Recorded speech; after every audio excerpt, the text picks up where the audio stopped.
BJP election manifesto of 2009 mentioned the word Kashmir 12 times, in which Prime Minister Shri Narendra Modi went to the Rashtrapati Bhavan alone in an unmarked car, the dream of Sheikh Abdullah to make the separate and independent Sheikhdom. Abdullah was Kashmir and Kashmir was Abdullah. By the end of July or the first week of August 2019, a large number of Indian troops, that is more than 35,000 troops, were deployed in the Kashmir Valley, especially in the communal sensitive areas of Kashmir like Kishtwar, Poonch and Bhadrawa. On Thursday, 2nd August 2019, a delegation comprising of NC Chief Farooq Abdullah, former CM Omar Abdullah, and a party MP Hussain Masoodi met Prime Minister Narendra Modi and urged him not to take any step which may lead to the deterioration in the law and order situation in the state. They also requested Modi to facilitate the holding of assembly election in the state by the year end. Surprising all, the Jammu and Kashmir government issued a security advisor to all the tourists present in the Kashmir Valley and to all the Amarnath Yatris to cushion their pilgrimage. Around 6,216 passengers reported at Srinagar International Airport on Saturday, 3rd August 2019 to travel out of the Kashmir Valley. All political leaders of the Kashmir Valley started panicking, and the reason for their panicking was quite understandable, as the BJP election manifesto of 2009 mentioned the word Kashmir 12 times, in which it spoke about the revoking Article 370, providing rights to the Pakistan-occupied Kashmir refugees, resettling Kashmiri Pandit, carrying out three-way development activities in Ladakh, Jammu and Kashmir regions, and tackling the terrorism, etc. In 2014, the frequency of the word Kashmir reduced to 6 times in BJP manifesto, but the BJP remained adamant on removal of Article 370. In Kashmir, by evening on 4th August 2019, all parties present in the Kashmir, including National Conference, Congress and People's Movement, started meeting at Mehbooba Mufti's residence in Srinagar, a quick shift to the New Delhi. On 4th of August, late evening, the Indian Prime Minister Shri Narendra Modi went alone in an unmarked car to the Rashtrapati Bhavan to meet the then President of India Shri Ramnath Kovind, and which is very unusual for the Prime Minister of any country, especially here in India. He went alone without any mandatory cavalcade, and this signifies something going to happen, something big going to happen. A high-level meeting was organized by the Union Home Minister Shri Amit Shah with the Home Secretary Shri Rajiv Gauba and the National Security Advisor Shri Ajit Doval in the Parliament on 4th of August 2019. फिर से चले कश्मीर तक. By night, the mobile internet services were snapped. By midnight, indefinite curfew, that is the section 144, was imposed in Srinagar, Kashmir. The prominent leaders of the Kashmir were put under the house arrest. Delhi ka Suhani Subha. On Monday morning, 5th August 2019, Narendra Modi-led BJP government took a bold decision to abrogate the Article 370, which grants the special status to the state of Jammu and Kashmir. The next step was introducing the Jammu and Kashmir Reorganization Bill 2019. Home Minister Amit Shah moved a resolution in the upper house, that is the Rajya Sabha, to abolish the Article 370 after the President of India issued an order under the power of Article 370, overriding the prevailing 1954 presidential order and nullifying all the provisions of autonomy granted to the state. But why the bill proposed in Rajya Sabha than Lok Sabha?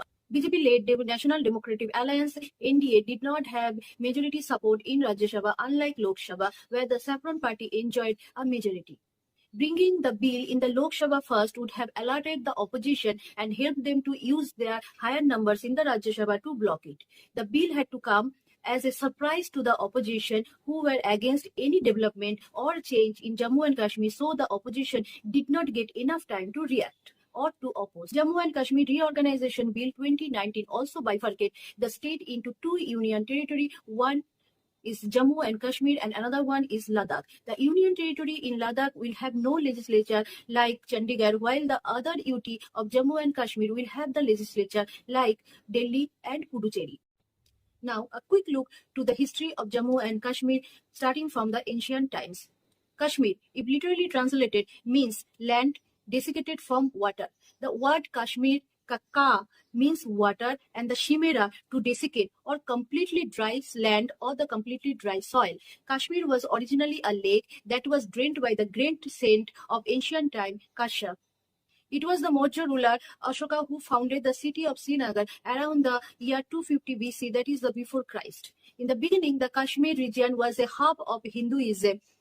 Later on, the rise of Buddhism was prominent during the rule of Mauryas and Kushana dynasty. Later in the 9th century, during the rule of Karkota dynasty, a tradition of Shaivism arose. The spread of Islam in Kashmir began during the 13th century and accelerated under the Muslim rule during the 14th and 13th centuries. The last Hindu ruler of Kashmir was Udayan Dev and his chief queen Kota Ranivas. With the death of her queen, in 1339, the Hindu rule in Kashmir came to an end. Shah Mir became the first Muslim ruler of Kashmir, inaugurating the Shah Mir dynasty, and they ruled for 222 years. In 1757, Kashmir came under the control of Ahmed Shah Durrani, the Afghan who invaded India many times. In 1819, Kashmir was annexed by Ranjit Singh and made a part of the Sikh Empire. Manhattan Indians sold New York City to the Dutch settlers in the year 1614 for about $24. In 1867, even America purchased Russian America for $7.2 million from Russia, and they renamed it as Alaska. But the sale of Kashmir in March 1847 continues to be the most discussed topic around the world. At the date, the princely state of Jammu and Kashmir had been brought under British power. The Treaty of Amritsar was signed between the East India Company and Maharaj Gulab Singh, the founder of the Dogra dynasty, who paid 7.5 million Nanak-Shahi currency to the East India Company and became the Maharaja of Jammu and Kashmir in the year 1847. Maharaja Hari Singh, descendant of Maharaja Gulab Singh, ascended the throne in 1925. He continued to govern the state till 1950. In 1932, Kashmir's first political party, All Jammu and Kashmir Muslim Conference, was formed by Sheikh Abdullah. The party was later renamed as National Conference in 1939 and continues to be a major political party in Kashmir till date. Muslim majority in the princely state found the Maharaja's reign as authoritarian. Even the Kashmiri author P.N. Bajaj wrote in his book Inside Kashmir, Dogra rule has been a Hindu Raj. People are trapped in history and history trapped in them. Sheikh Abdullah, a biography written by Shayed Tafazul Hussain, mentioned that it was the Abdullah first met Nehru, a Kashmiri by ethnicity, at the Lahore railway station in the year 1937. He took an immediate liking to Nehru, and the two became so engrossed in their discussion that they forgot the train had started to move. Sheikh Abdullah was delighted when he came to know that Nehru was already well informed about his movement in Kashmir. The Government of India Act 1935 introduced the concept of the instrument of accession, the meaning a ruler of a princely state could accede his kingdom into the Federation of India. जिसके मतलब एक रियासत का शासक अपने राज्य को federation of India में शामिल कर सकते हैं. 4 years after Congress launched the Quit India movement in 1942, Sheikh Abdullah launched Quit Kashmir agitation against Maharaja Hari Singh on May 15, 1946. The Quit Kashmir movement refers to the anti-monarchy political movement which pushed for democracy and human rights. Pandit Jawaharlal Nehru, who was the main consultant, yani ki salahakar of Sheikh, personally led a campaign in support of Quit Kashmir movement. Sheikh Mohammad Abdullah ने खुद को पंडित नेहरू और अन्य लोगों के सामने सामंतवाद विरोधी, that is anti feudal, लोकतांत्रिक, डेमोक्रेटिक, वामपंथी, लेफ्टिस्ट, भारत समर्थक, प्रो इंडिया, कांग्रेस समर्थक, प्रो कांग्रेस और सबसे ऊपर धर्मनिरपेक्ष, सेकुलर के रूप में चित्रित किया. Quit Kashmir movement was to replace and displace Maharaja Hari Singh from the throne of Jammu and Kashmir. Faith is good, but the blind faith is destructive. Pandit Nehru had a blind faith on Sheikh Abdullah. He considered Abdullah as an old friend, colleague and blood brother. To Nehru, Abdullah was Kashmir and Kashmir was Abdullah. At that time, the most Congress leaders believed that the Quit Kashmir movement was an opportunistic, malicious and motivated by the self-promotion because the Maharaja was not an alien like the British. Before India gained independence in 1947, the Indian Empire was divided into two sets of territories. One is under the direct rule of British India and the other consisting of the princely state. Princely states never became the possession of the British crown. रियासत कभी भी British ताज के अधीनस्थ नहीं बने, but were tied to the crown by various treaties and were under the suzerainty, meaning the partly controlled by the other countries. Here partly controlled by the British crown but their internal matters were fully under the control of princely states' rulers. Understanding that the no princely state could able to stand in front of the Indian army, Pandit Nehru on January 1947 said that the independent India would not accept the divine rights of kings. In the May 1947, he declared that any princely state which refused to join the Dominion of India or Constituent Assembly would be treated as the enemy state. Mountbatten ruled out any dominion status for any princely state, and he advised them to accede to either Dominion of India or to the newly created Pakistan. During independence, there were 562 princely states, and most of them joined Dominion of India and handful of them joined Pakistan. But three princely states, Hyderabad, Junagadh, and Jammu and Kashmir, refused to join India. Subsequently, the era of princely state came to an end with Indian independence on 15th of August 1947. When India was violently partitioned in 1947, both Hari Singh and Sheikh Abdullah sought time before deciding the Kashmir's fate. As Jammu and Kashmir, the largest princely state, was ruled by Maharaja Hari Singh, a Dogra Hindu reign where majority of his subjects were Muslim. After the British left the Indian subcontinent on August 14, 1947, the princely state of Jammu and Kashmir decided to remain independent for 73 days because of two reasons. Maharaja Hari Singh forecast the Kashmiri Muslim would be unhappy with the accession to India and the Hindus and Sikhs would become vulnerable if he joined Pakistan. Second reason, Hari Singh disliked become the part of India which became a democratic country, and he did not want to join Pakistan because of the Muslim majority. Maharaja Hari Singh was already under the pressure of various internal disturbance. The British departure from India had two major impacts on Jammu and Kashmir. One, the Maharaja Hari Singh lost his guarantor, the British, who could not come to his aid or help him against any uprising or aggression like before. Two, Hari Singh could not keep an eye on the porous border of Jammu and Kashmir in case of any external aggression. William Norman Brown mentioned in his book United States of India and Pakistan the Maharaja's position after 15th August as precarious, meaning dangerous. Maharaja was not at all safe. On August 12, 1947, the princely state Jammu and Kashmir petitioned India and Pakistan for a standstill agreement. On 12th August 1947, Maharaja Hari Singh stated Jammu and Kashmir government would welcome a standstill agreement with the Union of India or Pakistan on all arrangements similar to the arrangement Jammu and Kashmir princely state had with the outgoing British India government. In one word, Maharaja need a replacement of the British government. Pakistan signed, but India refused, asking the Maharaja to send a representative to the New Delhi for further discussion, but no representative was sent to New Delhi. On August 14-15, Muslims in Poonch hosted national flag of Pakistan with the ammunition and personal support provided by the tribals of Pakistan Northwest Frontier Province. The situation got more complex. In between, Pakistan Governor General Muhammad Ali Jinnah sent his private secretary Khurshid Hassan Khurshid to Srinagar to assure the Maharaja about signing an instrument of accession with Pakistan. However, within 12 days of signing the standstill agreement with the Jammu and Kashmir, Pakistan wrote a warning note to the Maharaja on 24th of August. The time has come for Maharaja of Kashmir that he must take his choice and choose Pakistan. If Kashmir failed to join Pakistan, the gravest possible trouble would inevitably ensue.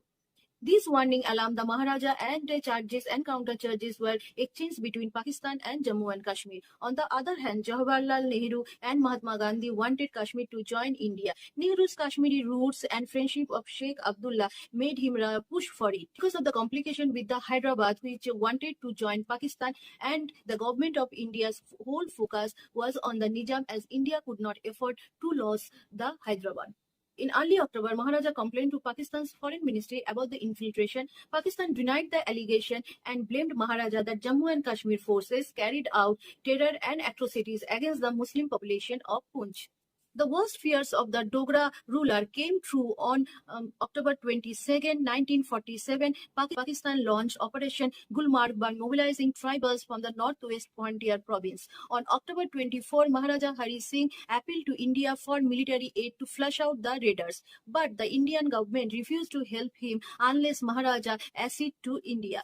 By executing an instrument of accession under the provisions of the Indian Independence Act 1947, Maharaja Hari Singh agreed to accede his state to the dominion of India. 26 October 1947, Maharaja Hari Singh signed an instrument of accession handing over the control of defense, external affairs and communications to the government of India in return for the military aid, and which happened just like a buffer system. On 27 October 1947, the then Governor General of India, Lord Mountbatten, accepted the accession.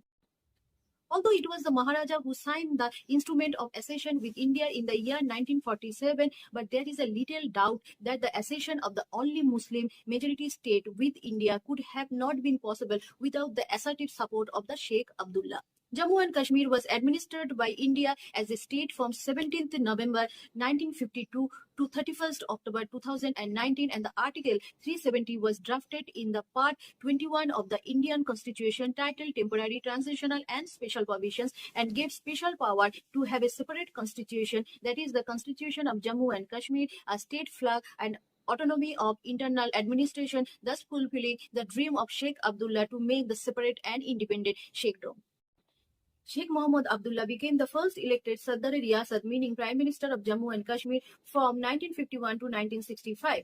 The expressions Sadr-e-Riyasat, Prime Minister, were replaced with the terms Governor and Chief Minister in 1965 in the state of Jammu and Kashmir. Following the 1952 Delhi Agreement between Nehru and the then Jammu and Kashmir's Prime Minister Sheikh Abdullah, Article 35A was secretly added to the Indian Constitution in 1954 through a presidential order in the exercise of powers granted by the Article 370 on the advice of the Union government led by Nehru. The provision gave the Jammu and Kashmir state the authority to define permanent residents of the state and grant them racial equality. The article's worst feature was that although being passed on May 14, 1954, it was made applicable retroactively to May 14, 1944, which was much before independence.